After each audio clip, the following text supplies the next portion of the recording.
জি, দেখুন, আমরা শুধুমাত্র যে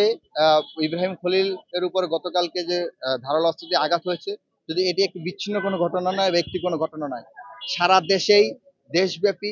যেখানে যেখানে জুলাই আন্দোলনের শিক্ষার্থীরা সক্রিয় ভূমিকা পালন করেছিলেন, সামনে থেকে নেতৃত্ব দিয়েছিলেন, যারা যারা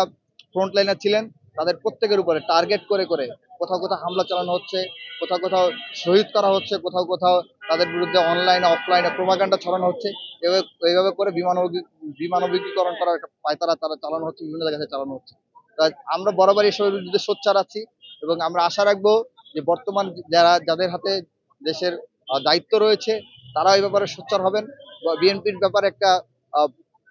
মানুষের মাঝে একটি ধারণা রয়েছে যে বিএনপি প্রতিবারই বিপ্লব অভ্যুত্থান এর মাধ্যমে তারা ক্ষমতায় আসে, রাষ্ট্র ক্ষমতায় আসে, কিন্তু আসার পরে আর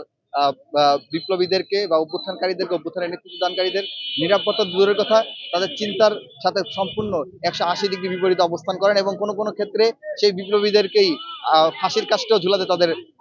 কুণ্ঠাবোধ করতে আমরা দেখিনি। আমরা দেখি যে কোথাও কোথাও তারা ফাঁসির কাজটাও ঝুলিয়েছেন, এরকম ঘটনাও আছে এবং তাদেরকে বিভিন্ন ধরনের অত্যাচার করেছেন, জেলে দিয়েছেন। এই ধরনের ঘটনা বিএনপির ইতিহাসে আছে। আমরা 75-এ দেখেছি, আমরা 90-এর স্বৈরাচারী আন্দোলনের পরে দেখেছি, আমরা বারবার এটি দেখেছি বাংলাদেশ স্থিতি। আমরা আশা রাখবো যে বিএনপি তার অতীতের ভুল থেকে শিক্ষা নিবে, শিক্ষা নিয়ে 24-এর বিপ্লবে যারা নেতৃত্ব দিয়েছে, যে সকল ছাত্র জনতা যে আকাঙ্ক্ষা নিয়ে বিপ্লবে অংশগ্রহণ করেছে, প্রত্যেকটা আকাঙ্ক্ষাকে তারা ধারণ করবে এবং সেই অনুযায়ী কাজ করবে এবং বিপ্লবীদের নিরাপত্তার ব্যাপারে সজাগ থাকবে, বিপ্লবীদেরকে তাদের প্রতিপক্ষ বানাবে না। কিন্তু যদি তারা মনে করেন যে 90-এর মতো বা পূর্ববর্তী সময়ের মতো আবারও তারা বিপ্লবীদেরকে প্রতিপক্ষ বানিয়ে সন্ত্রাসী, চাঁদাবাজি,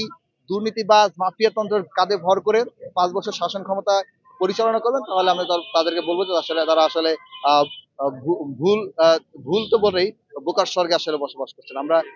তাদেরকে বলবো যে আপনি হিস্ট্রি থেকে শিক্ষা নিন, শিক্ষা না নিলে ইতিহাসে যেরকম আহ জালিমদের বা ফেসিবাদের যে পরিণতি হয়েছে, সেই একই পরিণতি আপনাদের বরণ করতে সময় লাগবে না।